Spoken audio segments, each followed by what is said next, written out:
I'm so excited that I can finally show you exclusive footage of Armored Core 6. I have loved every second of my time with this game so far, and I am sure you'll love what I've got to show you too, so strap in and enjoy. I spent the day at the Red Bull Gaming Sphere in London with Bandai Namco getting an exclusive hands-on with Armored Core 6 Fires of Rubicon. And today I am finally able to reveal my findings to you, so strap in as I briefly cover many of the amazing things this game has to offer. Obviously the primary focus of Armored Core is around controlling your very own Armored Core. And please note we were only allowed to release a total of 20 minutes of footage up until the game's official release, so that we're not giving away everything. I'm going to keep this video as concise as possible so I can fit everything into the time frame allowed. We'll start with an overview and my first impressions, and then I'll deep dive into the combat and actual gameplay mechanics later on in the video, and showing off many of the other amazing things in store for you when you get your hands on Armored Core 6. Let's start by making sense of everything you see on screen as you're fighting, because it's far less confusing than it seems, and once you understand this, the rest of the video will be so much more enjoyable. The big circle in the center is obviously your targeting reticle. If you want to hit your target, make sure you're keeping them in the center of your screen and within that circle. There is an auto lock-on function, but we'll talk about that a bit later. Let's cover the heads-up display first. When you have your enemy in your sights, it will show you at the top of the bar their stagger bar and their AP, which is effectively their health bar. And the stagger bar operates fairly similarly to Sekiro. Next up, staying in the center of the screen, the 4 bars to the bottom left and bottom right of the circle show how much ammo is left in each of your weapons. This is your 2 shoulder weapons and your 2 arm weapons. And when one of them turns red, this means that you are out of ammo for that weapon and it is currently reloading. There are exceptions like lasers and melee weapons, but again, hold your horses, this shall be explained. Now, at the bottom of the screen, on the left-hand side, you've got your AP, which stands for armor points and is your health bar. Just beneath that, you have how many repair kits you have remaining. Repair kits are your Estus flasks for this game. They will heal a big chunk of your health, however, they are limited per rest. Next to that indicates whether you have an expansion charge ready to use, and finally whether your scan is currently on cooldown or not, and the scan is used to search for enemies and hidden loot. Next up in the center at the bottom is your own stagger bar and also your energy. Your energy you can view as stamina. You use this to boost around and dodge attacks. And finally at the bottom right you have your left and right shoulder weapons displayed as LB and RB, left back and right back, and your left and right arm weapons, LA and RA. Now you know what everything is, let's start talking about how it all actually works.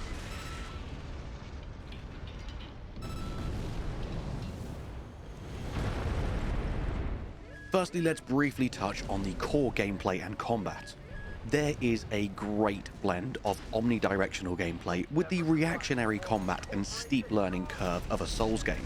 And we'll be talking in depth about comparisons to FromSoftware's other games and whether or not this is a Souls-like later on in this video.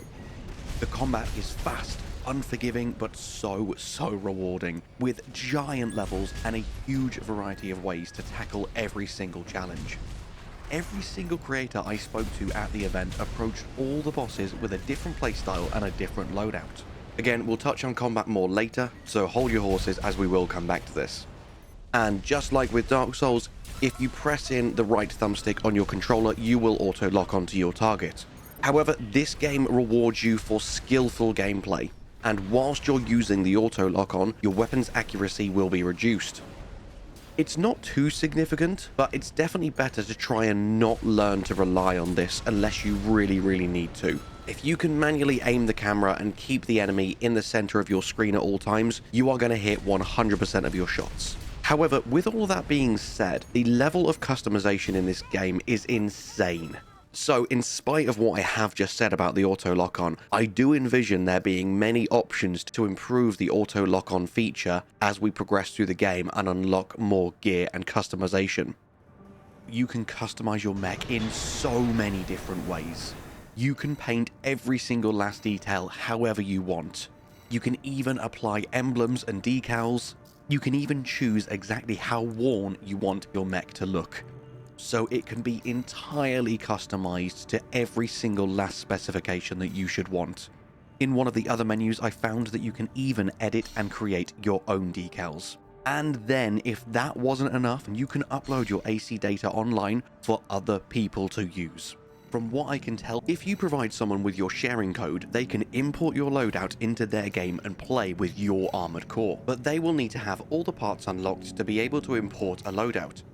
Being able to share my build ID with you is something that gets me incredibly excited. How can I forget the weapons, the armor, the core, the software, and the hardware enhancements that you can apply to your Armored Core? Just in the short opening tutorial chapter of the game that we were given, we ended with a huge variety of customization options for our mechs. By the end of my time with the game, I was literally able to turn my AC into a tank. Probably not the most efficient playstyle, but it was literally and figuratively so tanky and made for some hilarious gameplay. It was really, really fun. Add to that the hundreds of weapons on offer, and you have got endless replayability.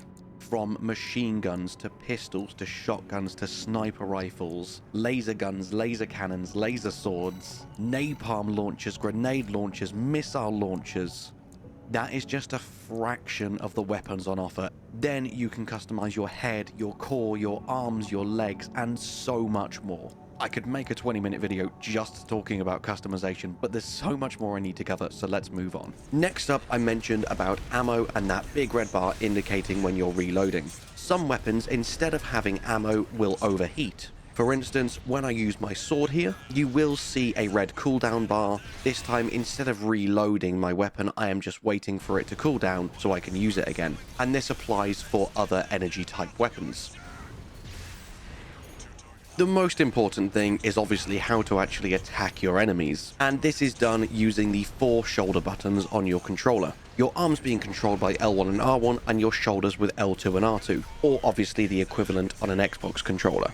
Weapons like rocket and missile launchers, you just need to press once and you will automatically unload a barrage of missiles on your enemy. However, weapons like assault rifles and machine guns, you'll need to hold down the triggers to continue firing in full auto. And then there are weapons like sniper rifles and swords, where you will push the corresponding button once per swing. So now you know how to go on the offensive and deal damage to your opponents. Perhaps even more important than that is mobility. The gameplay in this game is classed as omnidirectional, which means you can travel anywhere. Up, down, sideways, diagonal, backwards, you name it. And to that end, you have many mobility options available to you. You can fly, you can jetpack, you can rocket boost, you can glide, you name it. And you will need to get comfortable with all of this to tackle all of the opponents this game has to offer. For instance, if you need to close the gap very quickly, or you are just traversing a big open space, push down the left thumbstick and you will blast towards your target, but you will be left very vulnerable during this state. And therefore, simply boosting may be a better option if you're already in quite close quarters with your enemy. Boost can be used in 2 ways. You can hold it down to quickly circle your enemy, or you can just press it to quickly dodge out of the way of incoming projectiles. I must admit, all of the mobility options on offer were definitely the most daunting part of my time with Armored Core. It feels so unique, and there are just so many options available to you that it is a very challenging control scheme to get your head around. But trust me, stick with it and just practice all of the various things you can do, and when it finally clicks, you feel like such a god when you're playing this. By the time you're watching this video, I was playing it probably a month ago, and every day since, I have been jealous of past me that I'm currently not able to play this. I cannot wait for it to release. It felt so damn good. The last thing I'll say about the core combat loop before we move on to the next topic is that I did mention that the stagger bar was similar to Sekiro, but not quite the same. When enemies are staggered, and equally when you are staggered, you will be immobilized for just a brief second, but the full stagger status will stay on whoever is staggered for a few more seconds after that. And during this time, every single attack against the staggered target will count as a crit, which is effectively double damage. So if your opponent is nearly staggered, you want to save up your big heavy attacks like your missile launchers, try and stagger them with your weaker weapons, and then rain hell down upon them. It is so satisfying just seeing that health bar melt when you have time to stagger really well on your enemies. And how could I talk about a FromSoftware game without talking about the epic boss fights? One of the first bosses you come across is called the Juggernaut. And oh my god, does this guy live up to his name. You are joined by an AI companion at the start of the fight. However, when the boss gets to around half health, you're notified that an army's heading towards you, and he has to fuck off to go and fight them, leaving you to tackle the Juggernaut by yourself. And it's at this point that many of the people in my session really started struggling, and I must admit it even took me a few attempts. In fact, I believe it is only myself and one other creator that even actually managed to finish the portion of the game that was presented to us. And I'll show you footage of that boss in just a second. Now, before I show you another one of the amazing boss fights, let me talk briefly about the combat, because it genuinely is so good that I can't leave you waiting until next video. It is truly one of the most fun gaming experiences I have ever had.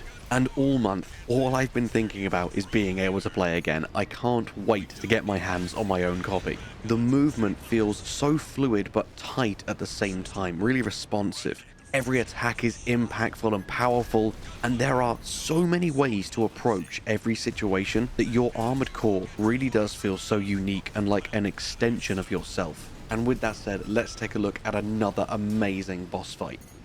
Another boss we faced was the Strider. This thing was hundreds, if not thousands of feet tall. And firstly, you had to immobilize the damn thing so you could actually get to it. So we had to blow up one of its legs and then sprint away as parts of it started crumbling down and nearly crushing us. Once the Strider had fallen to the ground, you could then jump atop it and start taking out its generators before you could finally tackle the eye. This is a great example of a gimmick boss done really, really well, and it really gave me Dragon God vibes from Demon Souls. If this, the Juggernaut, and the final boss are anything to go by, I have really, really high hopes for all the fights in this game. Now that you know how to fight, let's talk about how levels work. There are so many different types of missions. Some are timed, some are objective based, some you need to work with allies, some you just need to go in, kill every enemy in the area, job done. The variety of missions is incredible, but one thing that 99% of them share in common is checkpoints. Unlike Elden Ring's Sites of Grace or Dark Souls' Bonfires, Armored Core has checkpoints. These aren't physical things you go and interact with, but will be activated automatically for you when you reach a certain point in a stage. From my experiences so far and my current time with the game, if you die and revive at a checkpoint, this appears to be the only time during a mission that you will regain your health and your repairs. However, luckily you can use this to your advantage. It means that if you've just got past a particularly tough area and you've had to use all of your repair kits, luckily, if there's a boss round the corner, chances are that just before you enter that boss arena, there will be a checkpoint. So all you need to do is walk into the boss, get your face completely destroyed, and then you will respawn with full health and full repair kits. However, don't take what I've just said to mean that this game is easy. Every time you die, in fact, every time you take damage, and every time you use ammo, your reward for finishing a mission is reduced. At the end of the day, you are a mercenary working for corporations. And if you take excessive damage, then repair costs come out of your paycheck. If you use too much ammo, that ammo replenishment comes out of your paycheck. So unlike Elden Ring, where you drop your runes and you have to go and collect them, there seems to be no repercussions when you die in Armored Core, until you finish the mission and realize you've spent half of your budget on repair costs. And just before I scare anyone off, I'm being dramatic. It's not quite half. It isn't insignificant. It is definitely something you need to pay attention to, but only if you die like 50 times are you going to hemorrhage a significant amount of money. Though, now I say it, a few of the journalists that were at the session with me probably did die around 50 times. So yeah, I guess what I'm trying to say here, to sum up this section, get good. However, casuals rejoice because it does seem as though there's going to be quite a heavy emphasis on co-op, both NPC allies and other real players. There's so much more I want to say about levels, but I'm running out of time, so I'll leave you with this before we move on to the next topic. Levels are absolutely enormous, and there could be secrets and hidden loot and new environments to explore everywhere. So really take your time, search high and low, swoop in between buildings, fly off into the mountains, and scan everywhere. And the fact that environments come into play so much during your gameplay makes me so happy. Weaving in and out of buildings and literally using giant office blocks and skyscrapers as cover really does make you feel like a mecha kaiju. I think that gives you a really good overall impression of the gameplay, so let's take a look at a few of the behind the scenes systems.